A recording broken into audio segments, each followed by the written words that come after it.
सिद्धेभ्यः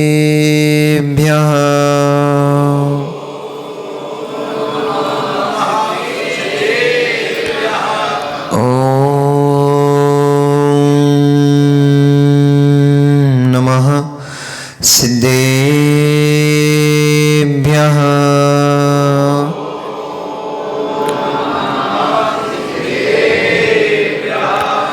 तव सिद्धे नय सिद्धे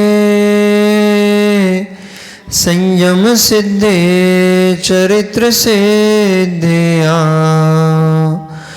नाणमिदंसणं मेया सिद्धे शिरसा नमस्सामि सिद्धं संपूर्ण भव्यार्थं सिद्धे कारणमुत्तमं प्रशस्त दर्शन ज्ञान चारित्र प्रतिपादनम् नमो अरिहन्ताणम् नमो सिद्धाणम् नमो आयर्याणम् नमो वज्रायाणम् नमो लोहे सबसाहुणम्। जय बोलिए अनंत अनंत परम सिद्ध परमेष्ठी भगवान की, जय बोलिए अनंत अनंत 24 तीर्थंकर भगवान की, जय बोलिए आचार्य भगवंत कुंद कुंद देव की, आचार्य भगवंत रविशरण स्वामी महामुनिराज की, परम पूजनीय चर्या श्रोमणी अध्यात्म योगी आचार्य गुरुदेव श्री विशुद्ध सागर जी महामुनिराज की, अहिंसामयी जैन धर्म की, बीतरागी प्रभु श्री रामचंद्र भगवान की,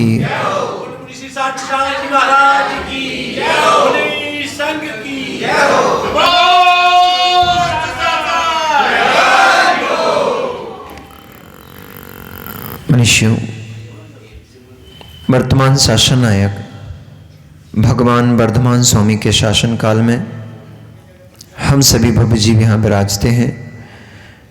परम भट्टारक महाश्रमण उन भगवान वर्धमान स्वामी के मुख कमल से निश्रित भागवादिनी भगवती मजनवाणी का हम सभी भव्य जीव यहाँ करुणांजलि लगा करके पान कर रहे हैं। यह बागवादिनी, यह भगवती मजनवाणी सभी जीवों का कल्याण करे, सभी जीवों का मोक्ष मार्ग प्रशस्त करे। विद्यामित्तम विदेशेषुम इत्थिम मित्तिम गेहे अहा रोगिणाम भेषजम मित्तम धम्मो मित्तम हो शब्दा। बहुत सुंदर कारिका के माध्यम से आचार्य भगवंत यहाँ इस संसारी जीव को समझाने का प्रयास कर रहे हैं कि मित्र कौन है। जगत में तुमने नाना प्रकार के मित्रों को नाना बार बनाया, पर वे सारे के सारे मित्र हमेशा तुम्हें छोड़कर आगे बढ़ गए, चले गए। एक मित्र होता है जो तुमसे कभी दूर नहीं होता। जगत के अन्य सब मित्र तो छोड़ देंगे, पर एक मित्र है जो तुम्हें कभी नहीं छोड़ेगा।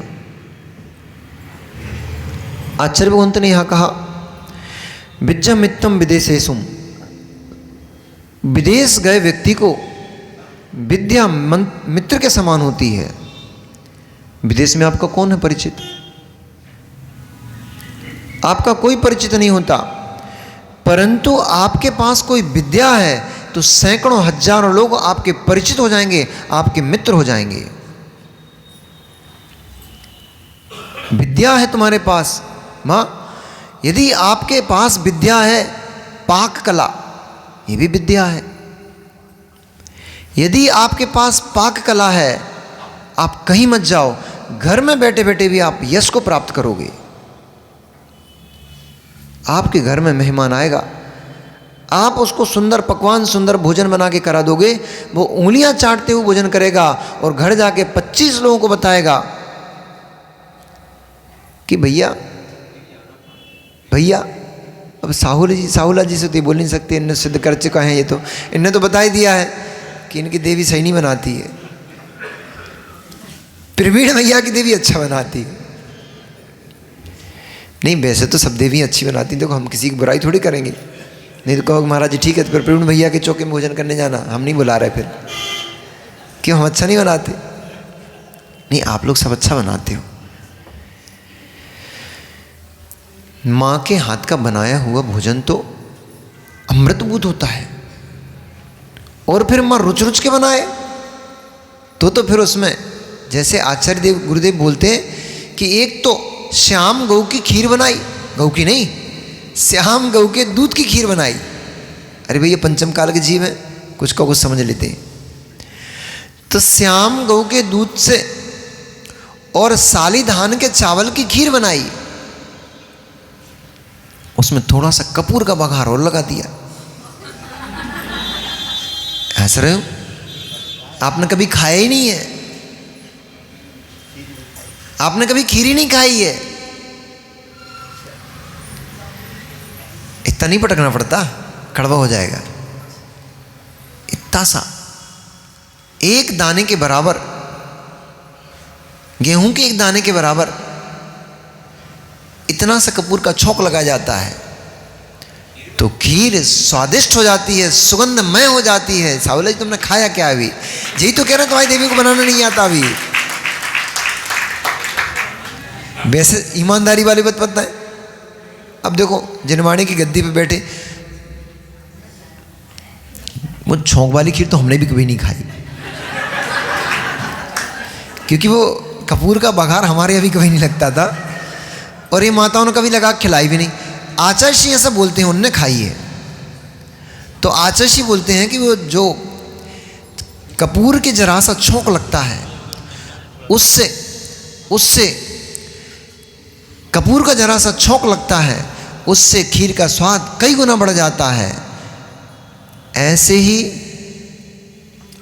ही माँ आपके पास यदि पाक कला है, पाक विद्या है, आपका यश कई गुना बढ़ जाता है। और जिस माँ के पास पाक कला नहीं होती है, उस माँ का यश नहीं फैल पाता। आपके घर में मेहमान आया और आपने सुंदर भोजन कराया, उसको सुंदर बनाया फिर सुंदर कराया, दो चीज़ें हैं। सुंदर बनाना अलग विषय है और सुंदर कराना अलग विषय है। कहाँ आके टपक गए जी, और 25 काम पड़े थे, अब इनकी देखें क्या वो देखें। दिवाली को टाइम आ रहा हो, पुताई करने, सफाई करने, तो फिर वो भोजन में आनंद नहीं आएगा। बनाओ कितनी अच्छा, बनाओ कितनी अच्छा, पर रुच रुच के यदि नहीं कराते हो तो फिर भोजन का कह दिया। साहुला जी आए, बोले हाँ तुम अभी टपकने थे, ले खा लो, जे बना दें तुम्हारे लाने। अब तुम्हारे गले के नीचे उतरेगी क्या? तुम तो कितनी अच्छी, वो तुम्हारा आगरे का पेठा नहीं, अरे नहीं वो भी नहीं। अरे तुम चुप रहोगे तो हम बोल देंगे, सभी बोलोगे तो हम कैसे बोलेंगे? घेवर, अब आ गई। तुम्हारे आगरे का कितनी सुंदर घेवर बनाया है तुमने, कितनी स्वादिष्ट घेवर था, पर साहूजा जी के सामने लाते समय तुमने इतना बोल दिया, लो जे रखो खा लो। अब बताओ साहूला जी, वो घेवर कितना पसंद आएगा तुम्हें, कितना अच्छा लगेगा? अच्छा लगेगा। कितनी भी सुंदर बना हो, वो गले से भी नीचे नहीं उतरेगा। कहाँ फंस गए भगवान? पर सुंदर भोजन बनाया, मधुर भोजन बनाया, और उसको परसते समय और मीठे शब्दों का उसमें बघार लगा दिया, अपनी रुचि का उसमें बघार लगा दिया, वह भोजन स्वादिष्ट हो जाता है। अब कह रहा हूं महाराज भोजन, भूख लग गया है, भोजन की बात नहीं कर रहे भैया। यदि जीव के पास कोई विद्या है, उसकी वह विद्या उसके गुणों में वृद्धि कर देती है, उसका यश फैला देती है। आपके पास कुछ भी विद्या नहीं है, केवल एक विद्या है, मिष्ट भाषण, एक विद्या है आपके पास और कुछ भी नहीं आता आपको, न पैसा कमाना आता, कुछ भी नहीं आता, मिष्ट भाषी हो, मेरा दावा है आप कभी भूखे नहीं रहोगे। मिष्ट भाषण बड़ी कला है, बहुत बड़ी विद्या है। मां घर को सुरक्षित रखना है तो इस विद्या को सीख लो, पर मायाचारी वाली नहीं तो आपको तो वैसे ठप्पा लगा ही हुआ है, महिलाओं को वैसे ही ठप्पा लगा हुआ है। क्या करती माताएं, देखो हम नहीं बोल रहे, ये खुद ही बोल रही हैं। अरे हम बोल के क्यों फंसे, उनको तो खुद पता ही है ना कि हम करते हैं। ये आपका दोष नहीं है, ये आपकी पर्याय की प्रत्याशक्ति है। इस पर्याय में आकर यही जीव पुरुष पर्याय में था। मायाचारी तो पुरुष भी करते हैं, ऐसा नहीं क्यों नहीं करते, ठप्पा आपको लगा हुआ है। क्यों? बहुलता में आप करते हो। हम तो देख लेते हैं ना, चौके में मायाचारी चल जाती, चौके में मायाचारी करना शुरू कर देते हैं। तो हम कहते हैं ठीक है भाई, पहले शुद्धि बोलो, तुम्हारा माया रूप परिणाम हो गया है, तुम्हारा मन अशुद्ध हो गया है, पहले शुद्धि बोलो, फिर आहार कराओ। वहां भी शुरू हो जाती है तो फिर हम समझ जाते हैं ठीक है, महिला ही तो है, माता ही तो है, माँ ही तो है, इनका तो स्वभाव ही मायाचारी है। तो पर्याय की प्रत्याशक्ति, वही जीव पुरुष पर्याय में था तो इतनी मायाचारी नहीं करता था, वही जीव स्त्री पर्याय में पहुंच गया, मायाचारी की बहुलता हो गई। ये पर्याय की प्रत्याशक्ति है। पर ऐसा भी नहीं कह सकते कि इसमें आपकी कोई गलती नहीं, गलती तो आपकी ही है। पहले मायाचारी न की होती, राकेश जी, पहले जीव ने मायाचारी न की होती तो अब स्त्री क्यों बनता? माया तेरे योनि से, माया से त्रियंश बनता है, और अगर मनुष्य पर्याय का बंध कर लिया है तो फिर मायाचारी से स्त्री बनता है। कहां कहां करते हो भैया? कपड़े की दुकान किन की? अरे ये तो बैठे पर्दे वाले। राकेश जी ये तो बताओ, जब ग्राहक आपके शोरूम पे आता है तो ये बड़ी बड़ी हेलोजन लाइट चालू क्यों कर देते हो आप, वैसे बंद रखते हो?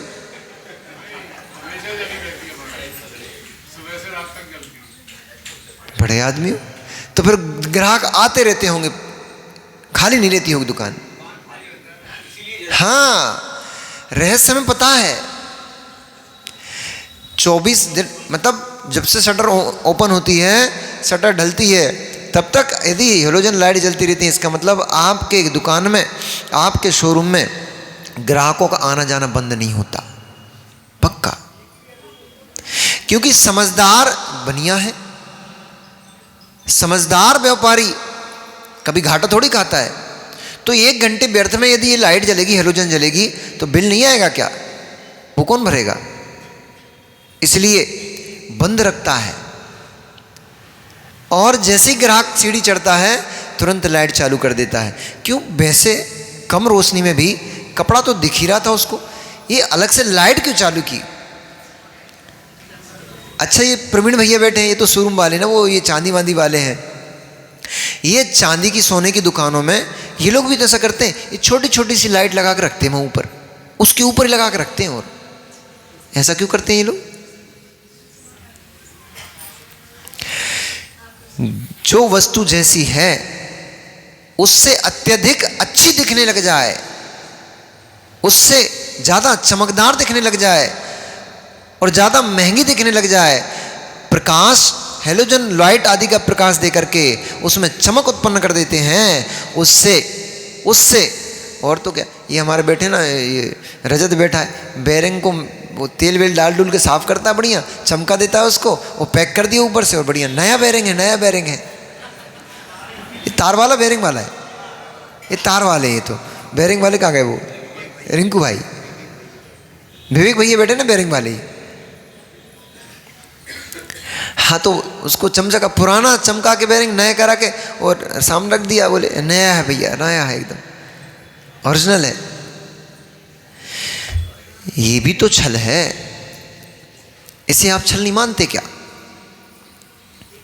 इसे छल नहीं मानते क्या? चोखा खोटा दिखा करके चोखा बेच देना किस में आता है ये? सत्य व्रत के अतिचार हैं, अचौरे व्रत के अतिचार हैं। खोटा माल दिखा करके, अरे चोखा माल दिखा करके खोटा माल दे देना, ये अतिचार है, ये दोष लगता है व्रतों में। इतनी नहीं, बड़े बड़े अतिचार करते हैं लोग। तो बड़ी बिटिया को ब्याह नहीं हो रहा, तो काहे? बिटिया ज़्यादा सुंदर नहीं थी, छोटी बिटिया बहुत सुंदर थी। तो जैसे ही लड़की वाले देखने आए, बड़ी बिटिया को किया पीछे, छोटी बिटिया को किया नहीं। अब चालू तो है, दिमाग तो चलाना पड़ेगा ना, नहीं तो कहेंगे तुमने ये तो हमें दिखाई नहीं थी। तो छोटी बोले भैया बिटिया के हाथ से पुड़ी मंगाओ पहले। अब तो क्या बेटा बिटिया खुद ही दिखाते हैं, तो पुड़ी मुड़ी का टंडा ही खत्म हो गया अब तो आप लोगों का। बेचारे हमारे बूढ़े बूढ़े बैठे ही रहते हैं, हमारा बेटा जवान होगा, हमें बिटिया देखने जाएंगे तो पुड़ी खाने मिलेगी। अब बेटा पहले ही ले ला के आ गया, दद्दू तुम्हारी बहू। अब का बेटी की बिटिया देखने जाएंगे और पुड़ी खाएंगे। पहले का समय था ये तो, कि बिटिया देखने जाते थे तो कहते थे भैया बिटिया के हाथ से पुड़ी मंगाओ। बिटिया ट्रे में पुड़ी लेकर आती थी तो चाल देख लेते थे, चलन देख लेते थे, चाल देख लेते थे, चलन देख लेते थे। पता पड़ जाता था बेटी घर चलाऊ है कि घर उजाड़ू है। चल के आ रही है, चल के आ रही है कि भाग के आ रही है। एक पैर हिंदुस्तान में जा रहा है, दूसरा पाकिस्तान में जा रहा है कि ठीक ठाक चल रहा है। पैर ठीक रखा रहा है कि पोला पोला रखा रहा है। पैर का अंगूठा कहाँ जा रहा है, पैर के अंगूठे का नाखून कहाँ जा रहा है। पहले ज्ञानी लोग होते थे पंडित जी, ये महावीर ज़्यादा तो बैठे तो हैं। बहू देखने गए थे कि नहीं गए थे? कि रिंकू भैया खुद ही लेके आ गए थे? बताओ तो, रिंकू भैया ले आए थे क्या? बहू देखने गए थे कि रिंकू भैया खुद ही ले आए थे? देखने गए थे ना। तो जब बहू पूड़ी लेकर आ रही थी तो चाल चलन देख रहे थे कि नहीं देख रहे थे? तब तो अभी तक बहू सेवा कर रही है। हो अम्मा उल्टो रिवाज आएगा,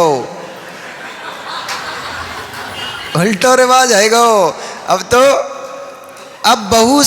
अब सास बहू को देखने नहीं जाती, अब तो बहू सास को देखने आती घर में, हमारी सास ठीक ठाक है कि नहीं है। अब तो ये देखने भी नहीं आती सास ठीक, अब तो ये देखने आती है सास तो नहीं है। गलत तो महाराज बोलते नहीं सचिन भाई, असत्य सत्य महाव्रत है हमारा, सत्य का त्याग है। अब सबसे पहली शर्त ये रखाती है, अब सबसे पहली शर्त ये रखाती है माता पिता हमारे साथ नहीं रहेंगे।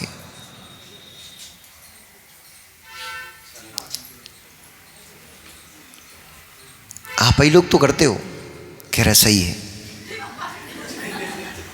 बाहर से थोड़े लोग आते हैं, यही तो बिटियां हैं, यही तो बहुएं हैं।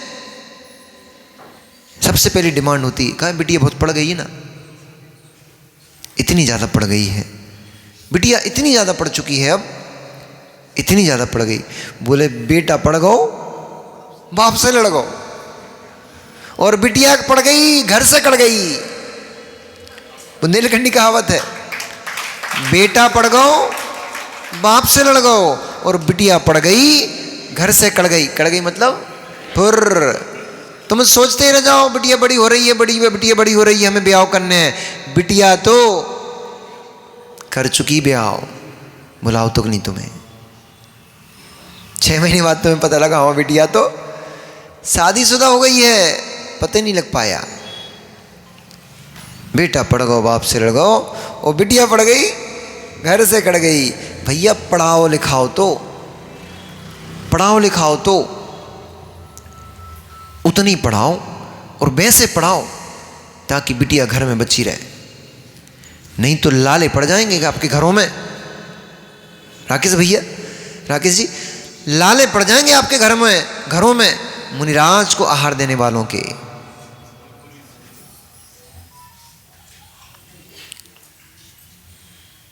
आज के बच्चों के उत्तर क्या होते हैं उनसे पूछो, बेटा घर की कुल की मर्यादा देखो, तो उनका सीधा एक प्रश्न होता है। एक बिटिया आई थी,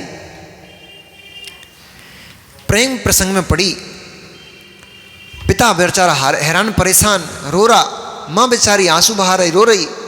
महाराज जी समझाओ, ऐसे कुल में जा रही है जिन कुलों के घरों में हम उनके घरों में बैठना पसंद नहीं करते, ऐसे कुलों में बिटिया जा रही है।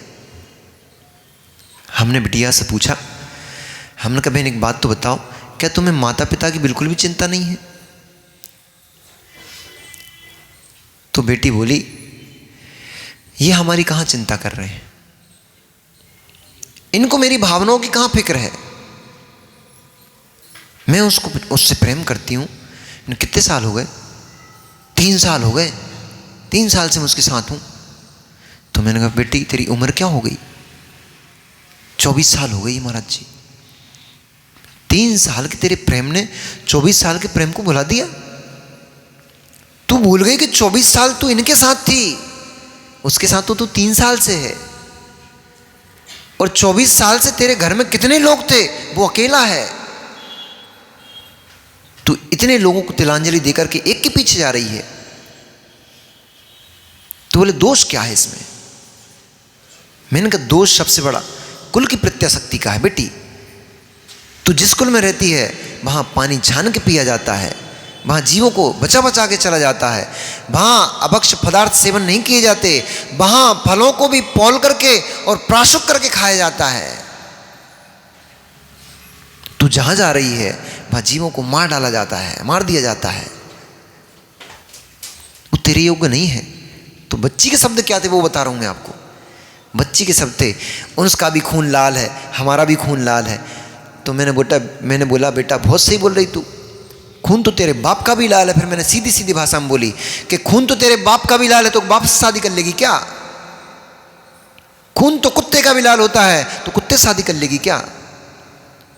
खून तो सूअर का भी लाल होता है, तो सूअर से शादी कर ले। खून ही देख रही है तो फिर जानवरों से भी शादी कर लो, क्योंकि उनकी खून लाल ही होता है। खून नहीं देखा जाता, खून में संस्कार क्या पलते हैं वो देखे जाते हैं।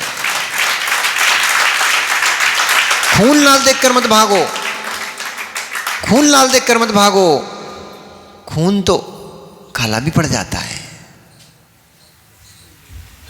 खून लाल मत देखो, खून तो काला भी पड़ जाता है। संस्कार देखो, किन संस्कारों में तुम पले बड़े हो। बे संस्कार फिर तुम्हारे संस्कार अलग हैं, उनके संस्कार अलग हैं। फिर भविष्य में फिर क्लेश होगा, संस्कार टकराएंगे बीच में, तुम नहीं कर पाओगे। वे जो करवाएंगे वे तुम नहीं कर पाओगे। फिर मत्था पटक के रोगे, फिर माता पिता याद आएंगे, फिर तुम किसी काम के नहीं बचोगे। क्योंकि तुम ऐसे स्थान पर पहुंचोगे, तुम तो बर्बाद हुए, साथ में माता पिता और पूरे परिवार को बर्बाद करके चले गए। फिर भी कहां समझ में आता, भूत खतरनाक होता है। भूत लग जाए बड़ा मुश्किल है भैया। बिटिया को भूत लग गए थे, पर जल्दी उतर भी जाते हैं। बिल्ली का गु सूंघा दो तो भूत भग जाते हैं। बिल्ली का मल सूंघा दो, बहुत दुर्गंधित होता है। तो जिसको भूत लगे हैं, चुड़ैल लगी है, उसको बिल्ली का मल सूंघा दो, उसका भूत उतर जाता है। और नहीं तो बढ़िया आचार्य बताते हैं, उन्होंने एक बार किया था एक भूत बड़ा उपद्रव मचा रहा था। फिर चलते अपन वापस से, क्योंकि रामायण भी सुनना थी। वो तो हमारे साथ ऐसे ही है भाई, हम तो गली दूसरी पकड़ लेते हैं। एक बड़ा उत्पाद मचा रहा था, उसको बेंतर आ रहा था, पूरे नगर को पूरे गांव को परेशान करके रखा था। पूरे समाज के लोग परेशान, हर कभी भी अंतर आ जाता था उसको। पता है कहाँ की बात है? टोड़ी फतेहपुर की बात है। आपके साथ पास में होगा यहाँ से? हाँ हैं? अच्छा, हम गए नहीं कभी, सुना था आचार्य के मुंह से। तो वहाँ एक बेंतर आता था, बड़ा लोगों को परेशान करके रखा, ये नहीं करो, ये करो, ये नहीं करो, वो नहीं करो, दुनिया भर की बातें सबको अच्छा बुरा बताते थे। एक दिन आचार्य वहाँ टोड़ी पहुँचे तो किस्मत से वो भैया बैठे ही थे वहाँ पे। आचार्य ने बोला बुलाओ भाई। आचार्य तो फिर मजे लेने में एक नंबर है, बोले बुलाओ भाई, हम भी तो देखें कौन आता है। उन्होंने बुलाया, थोड़ा झूमे झामे, वो तो अपने हिसाब से जो भी करते थे वो करने लग गए। आचार्य जी ने कहा कि तू बोला तेरे कितने बड़े बड़े, तेरे कितने साथ, कितने कितने तेरे साथ हैं, सबको बोला। आज मैं देखता हूं यदि तेरे में शक्ति है, मैं बैठा हूं सिंहासन पे, मेरा सिंहासन आसान में उड़ा के देखा तू तो। ये लोगों को तू पागल बना रहा है, लोगों को भीड़ में तू जो क्या देता है भाई, भय का भूत लहर का जाड़ा। अब भूत प्रेत के नाम से जो कह दो सब सही है, और थोड़ा यूं यूं डोलने लग जाए फिर तो आदमी गया काम से। तो बोले आचार्य जी तू इनको सबको पागल बना रहा है, आज मैं देखता हूं तू कितना बड़ा वाला है, यदि तेरे में शक्ति है तो मेरा सिंहासन उठा के बता तू तो। और उन्होंने पकड़ी छिंगली और जोर से दबा दी अच्छी। कहला महाराज जी छोड़ दो, बहुत तेज दर्द हो रहा हो। कहले काय भैया, कहले काय भैया उतर गो का? अरे बोले कच्छू नहीं है, दुकान चल रही, चलन दो महाराज। ऐसे भूत है, ऐसे भूत हैं, ऐसे व्यंतर हैं, ऐसे दरबार लग रहे हैं, दुकान चल रही महाराज चलन दो। मत उंगली दबाई अच्छी जोर से, बेहतरीन, सारे भूत भग गए।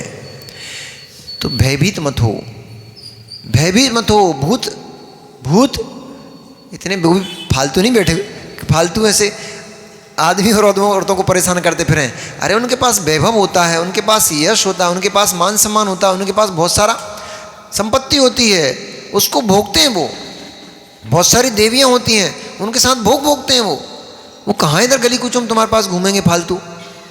हाँ ऐसा भी है, किसी उनके स्थान पर यदि कोई आपत्ति विपत्ति करते हो, आप उनका तिरस्कार कर देते हो, तो जरूर परेशान कर सकते हो, उसमें भी कोई बाधा नहीं है, कर सकते हैं वो तो, क्योंकि यहाँ पे घूमते फिरते हैं वो। परंतु हर कहीं हर किसी को नहीं करते। ये तो क्या है, भूतों के नाम पे आप भयभीत हो जाते हो और लोग आपको भयभीत बनाते हैं। कुछ हुआ, हाथ में स्लीपर पकड़ा है, जाओ बहन वहाँ चले जाओ, वो चबूतरा पे नरील फोड़े आओ, वो नरील के वो वृक्ष के नीचे नरील फोड़ो, तुम्हारा काम बन जाएगा। अब भूत प्रेतों के नाम से इतने भयभीत घूम रहे हो, इतने भयभीत घूम रहे हो, तुरंत ही भागे भागे पहुंच जाते हो, वहीं नरियल फोड़े आया, वहीं नरियल रखे आया, वहीं धागा बांधे आया, वहीं लाल पीला करे आया उसको। वे तो खुद ही बेचारे भटकते फिर रहे हैं, वे तो खुद ही बेचारे भटकते फिर रहे हैं, देव दुर्गति में पड़े हैं। वे तुम्हारा भला क्या कर पाएंगे, कभी भी नहीं कर पाएंगे। इसलिए मित्र कौन है, इसलिए मित्र कौन है? हाथ की विद्या तुम्हारी विदेश में मित्र है, तुम्हारे हाथ में कोई हुनर है, गुण है, वो विदेश में तुम्हें यश दिलाएगा, मान दिलाएगा, तुम्हारी आजीविका चलाएगा, इसलिए वो तुम्हारा मित्र है। और चलो तो घर में कौन तुम्हारा मित्र है?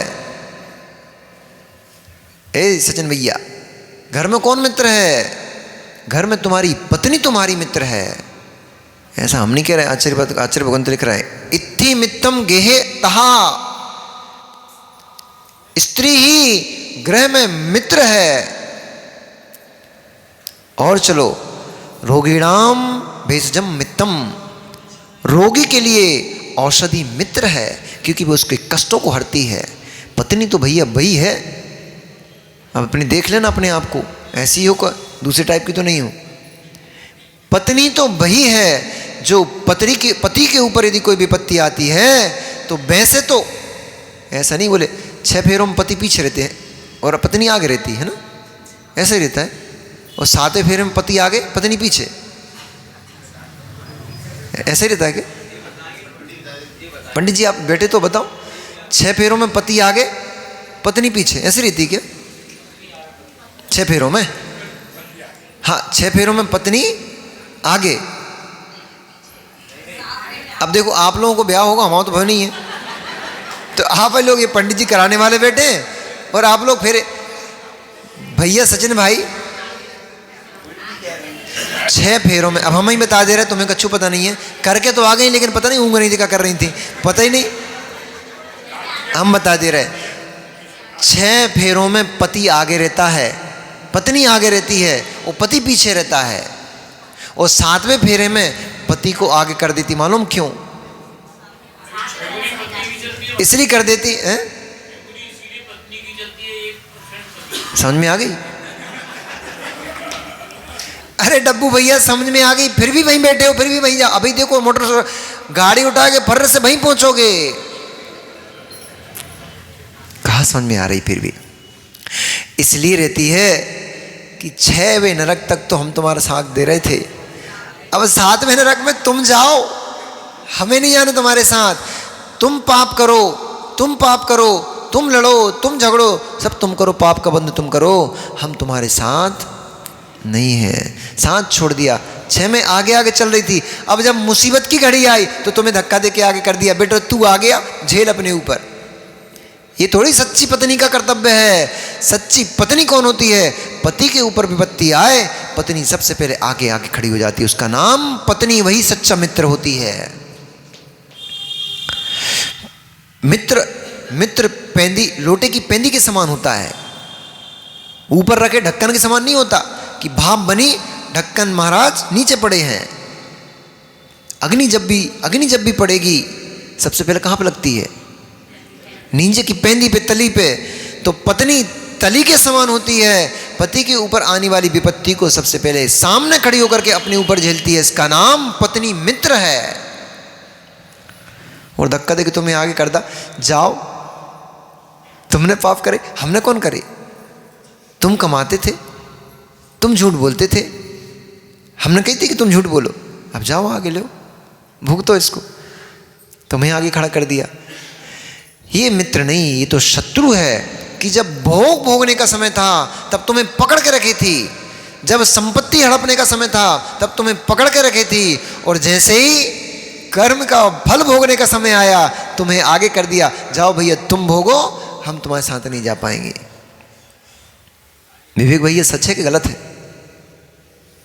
पूछ तो लो एक बार देवी से। कहने देवी एक बात बता, पंकज ने क्या नाम है, दीपक, तुम ब्याह नहीं बनो बे, देखो हम तुम्हें एक प्रैक्टिकल करा रहे हैं, बच जाओ तो बच जाइयो, नहीं तो तुम्हारे गुरुदेव श्री चले गए, तुम भी चले जाना, कच्चे नहीं हो पाने।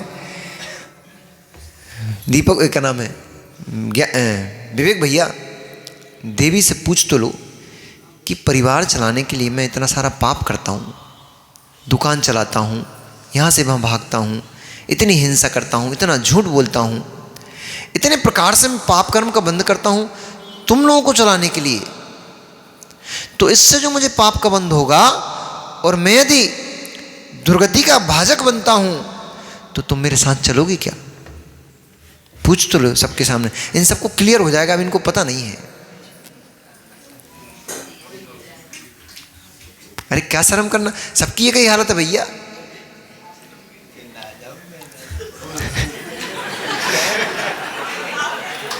कुछ पूछ रहे हैं आपसे ये,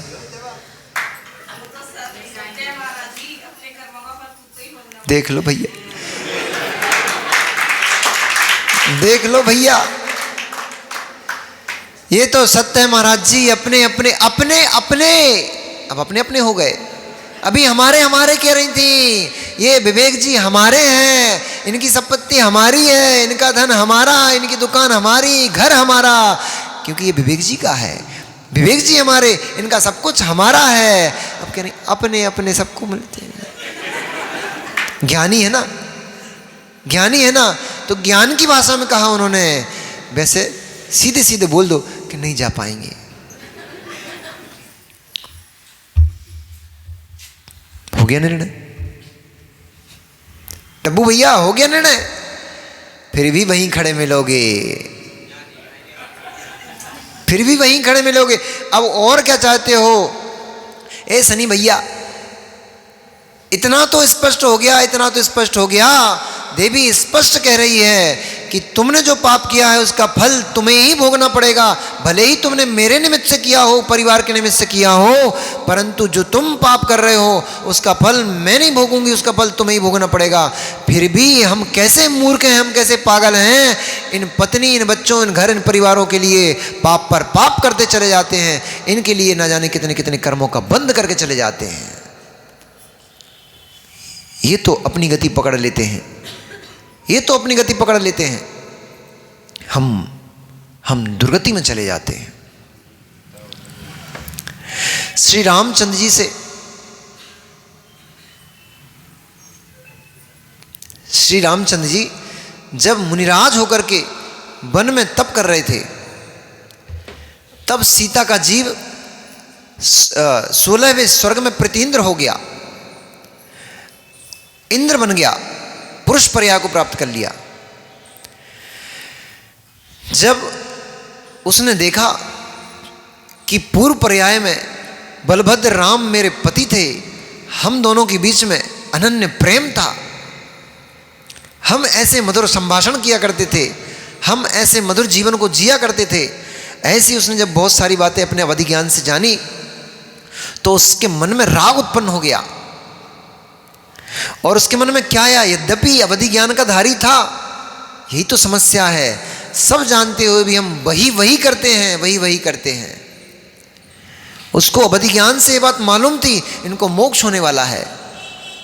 तब भी जीव क्या सोच रहा है, राग की दशा देखो कि तब भी जीव क्या सोच रहा है, यदि राम को इस समय ध्यान से मैंने विचलित नहीं किया तो इनको मोक्ष हो जाएगा। और जबकि अवधि ज्ञान से देख रहा है इनको मोक्ष होने वाला है, फिर भी राग की दशा देखो क्या करा रही है। सीता का जीव क्या सोचता है, प्रतिइंद्र बन करके स्वर्ग में बैठा सोच रहा है, यदि राम को मैंने ध्यान से विचलित नहीं किया तो राम को मोक्ष हो जाएगा, फिर हम कभी संभाषण, फिर हम कभी मित्र बनकर नहीं बैठ पाएंगे, फिर हम कभी मधुर संभाषण नहीं कर पाएंगे, फिर हम कभी एक दूसरे से मिल नहीं पाएंगे। तो उसने सीता का भेष धारण किया, रूप धारण किया, और सीता का रूप धारण करके राम के समक्ष आकर के निवेदन करती है। कौन? वो देव। सीता तो चली गई स्वर्ग, अब वही सीता का जो जीव था देव, वह आके सीता के रूप में निवेदन करता है, स्वामी मेरी बड़ी दुर्बुद्धि है, स्वामी मेरी बड़ी दुर्बुद्धि है, मैं तो हुई ना मूर्ख, इसलिए सही कहा है कि महिलाओं की बुद्धि चोटी में ही होती है। कहने वाले ने सही कहा है, क्योंकि मैंने बड़ी गलती की है, मैंने बड़ा तिरस्कार किया है आपका। आपको छोड़ करके मैं कहाँ दीक्षा लेकर के वन वन में भटकती रही, वहाँ कहाँ मैंने सुख पाया, सुख तो मेरा आपकी भुजाओं में है। ध्यान छोड़ो, ध्यान छोड़ो, तुम्हारी सीता तुम्हें पुकारती है, आह्वान करती तुम्हारा, मुझे नेत्र खोल करके आलिंगन दो ताकि मैं संतुष्ट हो सकूं और वो दिव्य भोग जो हमने भोगे थे उन भोगों को हम पुनः प्राप्त कर सकें। मोह की दशा देखो, मोह की दशा देखो। पर जब वे रामचंद्र जी किंचित भी अपने ध्यान से विचलित नहीं हुए और समय होते ही उन रामचंद्र जी को केवल ज्ञान हो गया, और जैसे ही केवल ज्ञान हो गया वह प्रतिइंद्र अपने स्वरूप में आकर के फिर उनकी पूजन करने लग गया। फिर कहता है, हे स्वामी, हे भगवान, मैं मूर्ख था, मेरी बुद्धि जड़ हो गई थी कि मुझे ये अवधि ज्ञान से मैंने जान लिया कि आपको केवल ज्ञान होने वाला है, फिर भी मोह में पड़ा मैं आपको आपके ध्यान से विचलित करने आया था। ये मोह की दशा है। मित्र कौन? मित्र कौन? मित्र तो वही है, मित्र तो वही है जो विपत्ति के समय में आपका साथ निभाए, वही मित्र है। औषधि, आप रोगी रूप विपत्ति पड़ने पर औषधि आपका साथ देती है, इसलिए वह औषधि आपकी मित्र है। विदेश में पड़े होने पर, अन्य किसी देश में पड़े होने पर विद्या आपका साथ देती है, इसलिए वही आपकी मित्र है। घर में बैठी पत्नी अच्छे बुरे समय में आपका साथ देती है, इसलिए वह आपकी मित्र है। और ये सब तो लौकिक मित्र हैं। मित्र ये सब तो साथ छोड़ भी सकते हैं, हो सकता है औषधि अपना काम ना कर पाए, हो सकता है विद्या समय आने पर विस्मृत हो जाए, हो सकता है पत्नी समय आने पर छोड़कर भाग जाए। एकमात्र मित्र है तो उसका नाम धम्मो मित्रो, धर्म ही मित्र है जो कभी साथ नहीं छोड़ता। धर्म परम मित्र होता है, वह कभी भी आपका साथ नहीं छोड़ता। देख लो, भले ही संसारी हो, भले ही कर्मबंध से बंधे हुए हो, भले ही आपके पास ज्ञान क्षौष्मिक है, पर ज्ञान छोड़ के आपको कहीं नहीं गया। निगोदिया जीव को भी छोड़ के नहीं जाता ज्ञान, उसके पास भी लब्धि अक्षर ज्ञान होता है। कम से कम इतना हो सकता है, इससे कम किसी जीव को होता ही नहीं। कम से कम यदि ज्ञान होगा तो लब्धि अक्षर ज्ञान तो होता ही होता है, उससे कम ज्ञान की कोई भी सीमा है ही नहीं। वो भी ज्ञानी है। ज्ञान कभी साथ नहीं छोड़ता, दर्शन कभी साथ नहीं छोड़ता, इसलिए भी तुम्हारे परम मित्र हैं। धर्म तुम्हारा कभी साथ नहीं छोड़ता, ये इसलिए धर्म ही तुम्हारा परम मित्र है। और मित्र जो तुम्हारे पास धर्म है, यदि तुम्हारे पास धर्म है तो सारे मित्र तुम्हारे पास हैं। तुम्हारे पास धर्म नहीं है तो कुछ नहीं है।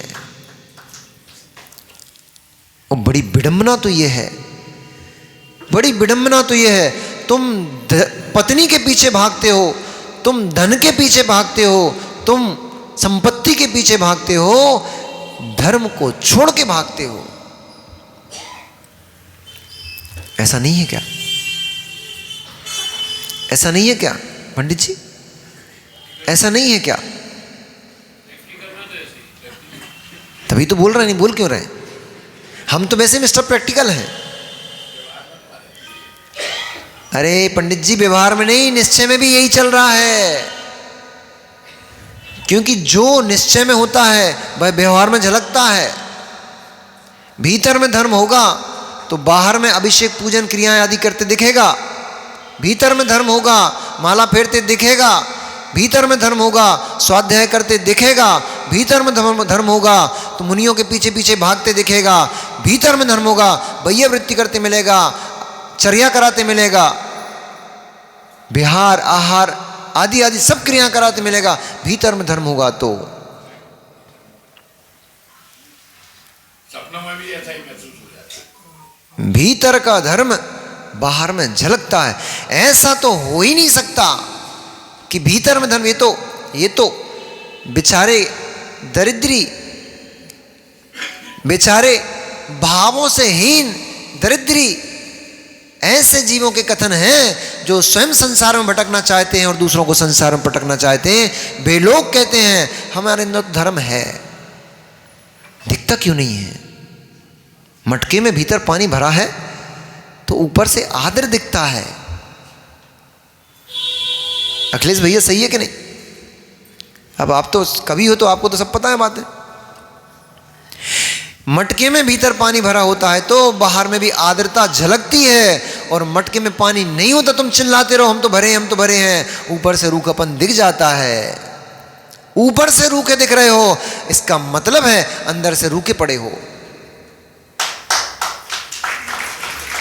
भीतर में आर्द्रता है, भीतर में यदि धर्म के प्रति रुचि है, भीतर में यदि धर्मात्मा का भाव है, नियम से बाहर में झलकेगा, दिखेगा। हाँ, ये बात और है कि बाहर में झलक रहा है तो कोई गारंटी नहीं कि भीतर में पल रहा है। भीतर में तो दिखावे का भी, बाहर में तो दिखावे का भी धर्म हो सकता है। शो ऑफ करना चाहते हो, दिखाना चाहते हो कि हम बहुत धर्मात्मा है, इसलिए बैठे हो ऐसे करके। अपने आप को बहुत तपस्वी दिखाना चाहते हो, लोग तुम्हारे जय जयकार करें, लोग तुम्हारे पीछे भागें, इसलिए बैठ गए ऐसे करके। ये भीतर का धर्म नहीं था, ये तो आडंबर था, ये तो बाहर का दिखावे का धर्म था। परंतु जिसके भीतर धर्म होगा वो ऐसे बैठे जरूर मिलेगा। धर्मो बंधुर, धर्म ही जगत में सबसे बड़ा बंधु होता है। इसलिए जिसके पास धर्म होता है उसके पास सारी की सारी संपदा अपने आप आती है, सारे के सारे मित्र अपने आप आते हैं। मिलो श्री रामचंद्र जी से। वे घर जाने की कह रहे हैं, विभीषण क्या कह रहा है? वे घर जाने की कह रहे हैं, हमें माँ का मुख देखना है, हमें माँ से मिलन करना है। मित्र शीघ्र ही हमारे अयोध्या जाने का प्रबंध करो। विभीषण कह रहा है, स्वामी हे नाथ, आपकी भक्ति आपकी सेवा से मुझे अभी तृप्ति नहीं हुई है, मैं तृप्त नहीं हो पाया हूं, अभी कुछ दिन और सौभाग्य दो। रामचंद्र जी कहते हैं, अरे मित्र, इतने वर्ष व्यतीत हो गए, मैं कैसा अधम पुरुष, मैं इन बाहर के कार्यों में इतना उलझ गया, मैं अपनी मां को भूल गया।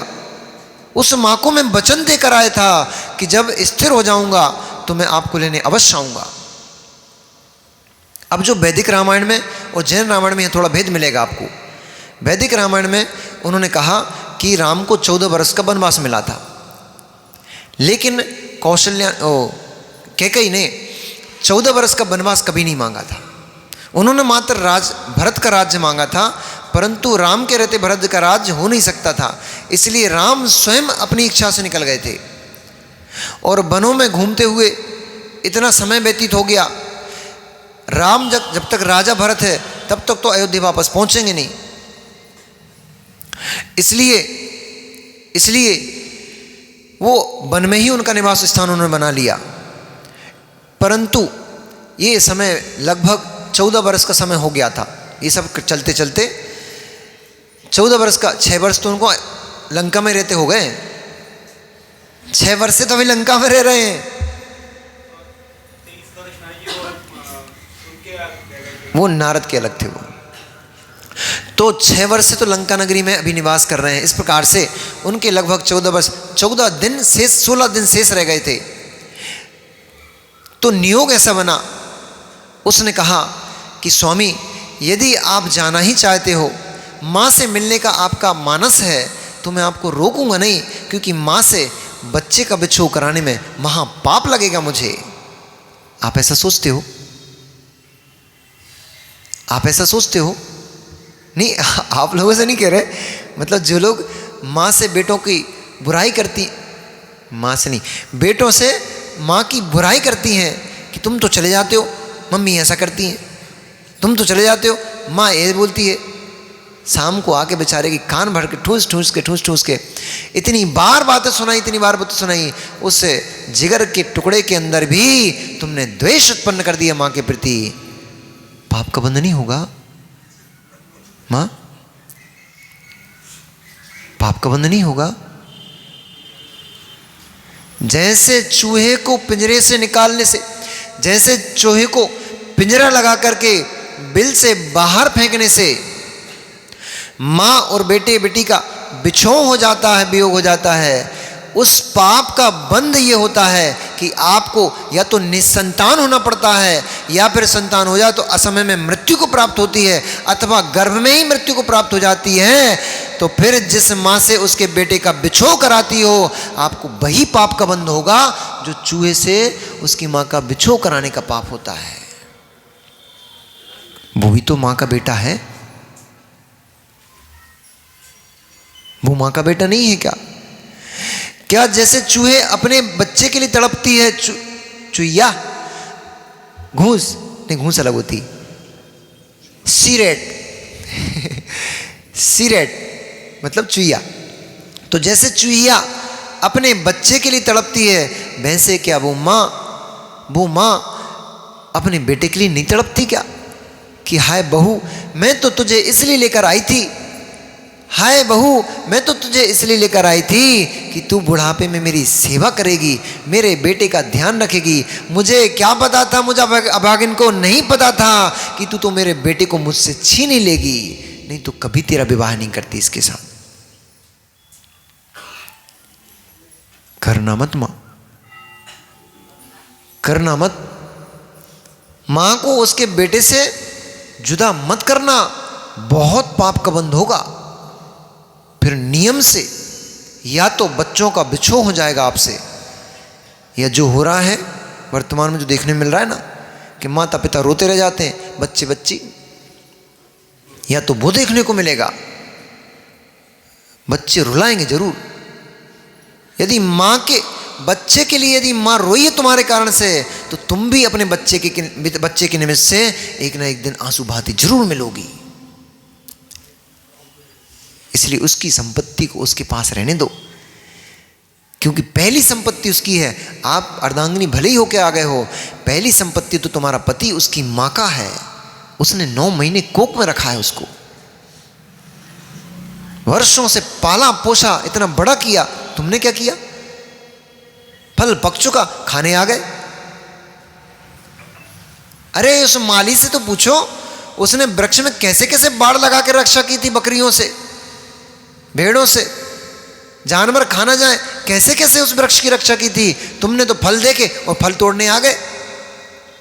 कैसे कैसे उस वृक्ष को लगाया था, माँ ही जानती है। फिर तुम भी तो माँ हो, फिर तुम भी तो माँ हो।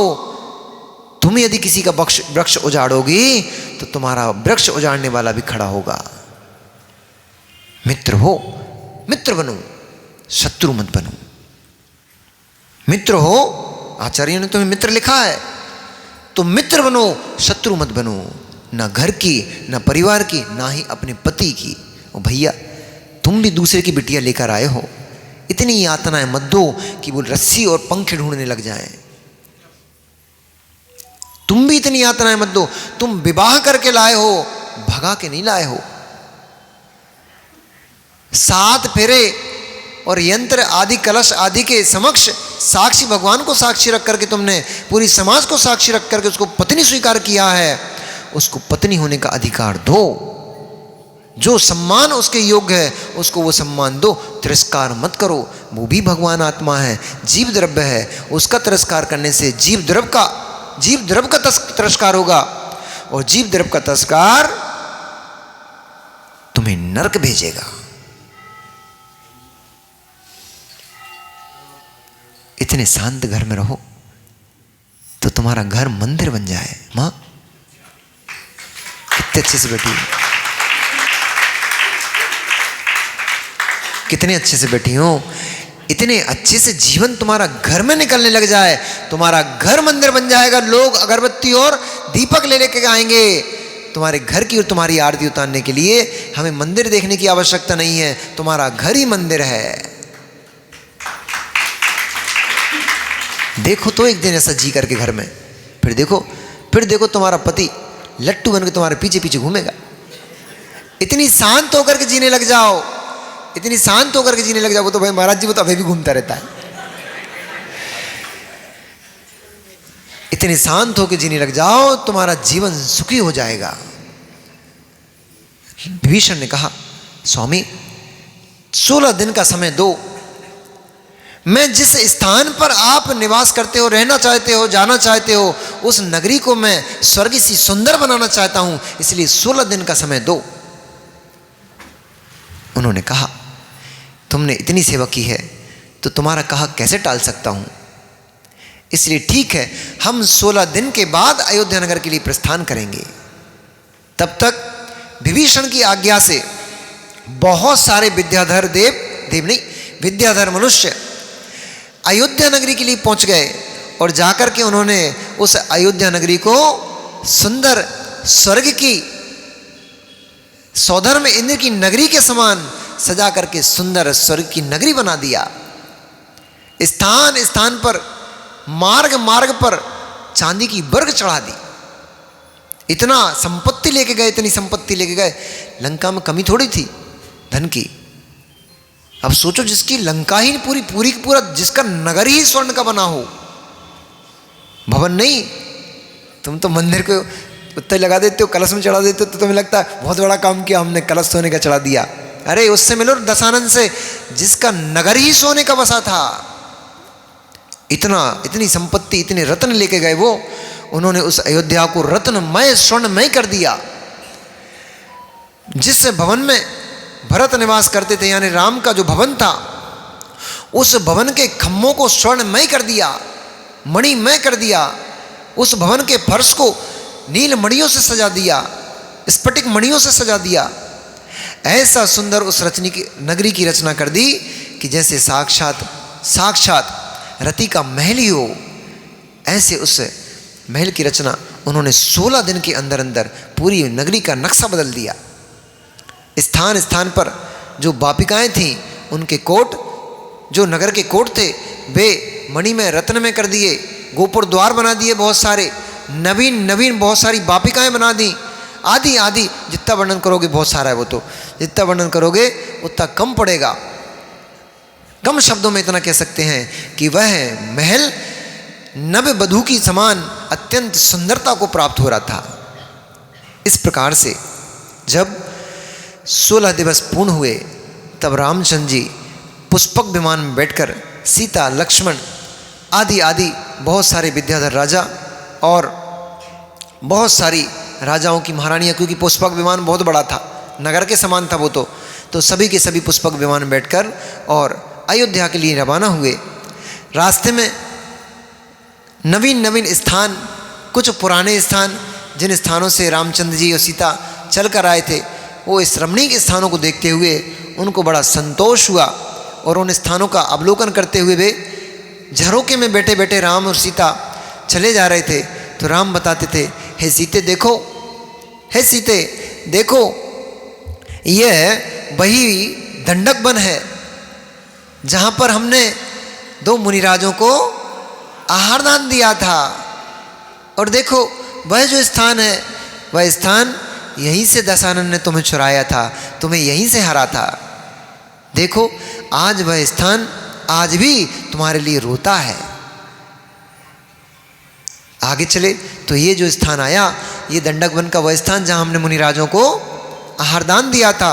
देखो देखो, और आगे चलते चले जा रहे थे, विमान उड़ते चला जा रहा था। देखो वह जो पर्वत है, इस पर्वत पे हमने रात्रि व्यतीत की थी। देखो वो चट्टान जो है, इस चट्टान पे हमने विश्राम किया था। देखो इस प्रकार आप लोग भी करते हो ना, जब कहीं से आते जाते हो तो देखते हो, अरे ये तो वो स्थान है, ये वो स्थान है, यहाँ वो किया था हमने, यहाँ ये किया था, यहाँ भोजन किया था, यहाँ बैठे थे।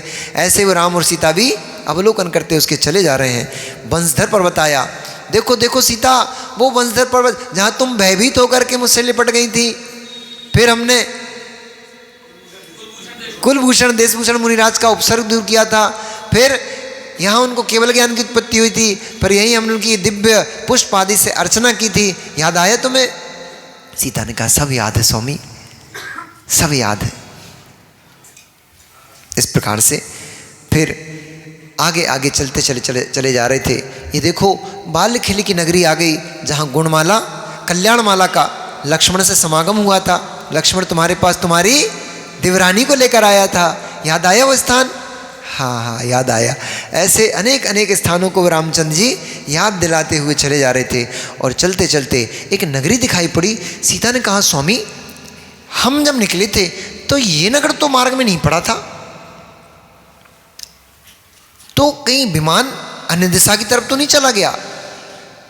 अरे नहीं, तो ये कौन सी नगरी है? राम भी देखने लग गए, चकित हो गए, ये कौन सा नगर है? ये तो वास्तव में हमें रास्ते में नहीं पड़ा। राम सोच में पड़ गए, ये नगर पड़ा था कि नहीं पड़ा था। तो सीता बोलती हैं, कुछ देखा सा तो लग रहा है इस नगर के, जो इस नगर को ऊपर से देखने में ऐसा लगता है कभी हम आए तो हैं, पर ये ध्यान नहीं आ रहा नगर कौन सा है। रामचंद्र जी ने जब ध्यान से देखा, मंदिरों के शिखरों को देखा, ध्वजाओं को देखा, गोपुर द्वारों को देखा, और अरे सीता, अरे भोली आदमन, ये तो हमारी अयोध्या नगरी आ गई है।